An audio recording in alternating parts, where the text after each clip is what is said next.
नागपूरच्या पाचपावली पोलिसांनी नशील्या पदार्थांच्या व्यापाराविरोधात पुन्हा एकदा मोठी कारवाई केली आहे। पेट्रोलिंग करीत असताना पोलिसांनी केवळ ड्रग्सच जप्त केले नाहीत, तर या व्यवसायात गुंतलेल्या 2 सराईत गुन्हेगारांना सुद्धा बेड्या ठोकल्या आहेत। मिळालेल्या माहितीनुसार पाचपावली पोलीस ठाण्याचे पथक लालगंज खैरीपुरा परिसरात पेट्रोलिंग करीत असताना ही कारवाई करण्यात आली। पेट्रोलिंगच्या दरम्यान पोलिसांना एक संशयास्पद व्यक्ती दिसून आली। राहिल खान वलद सिराज खान असे या आरोपीचे नाव असून झडती घेतली असता त्याच्याकडे 8.93 ग्रॅम एमडी पावडर सापडली। पोलिसांनी राहिलची कसून चौकशी केली असता त्याने या धंद्यात सामील असलेल्या आपल्या दुसऱ्या साथीदाराचे नाव उघड केले। पोलिसांनी तातडीने हालचाली करत सलाम वलद शेख कलाम वय 35 वर्षे यालाही ताब्यात घेतले।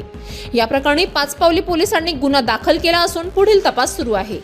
आमचे तपास पथकाचे पोलीस उपनिरीक्षक नाजगावकर व त्यांची टीम ही लालगंज खैरीपुरा येथे पेट्रोलिंग करीत असताना त्यांना एक संशयित इसम राहिल खान वलद सिराज खान हा मिळून आला होता। त्याची झडती घेतली असता त्याच्याकडून 8.93 ग्रॅमचे एमडी पावडर जप्त केले।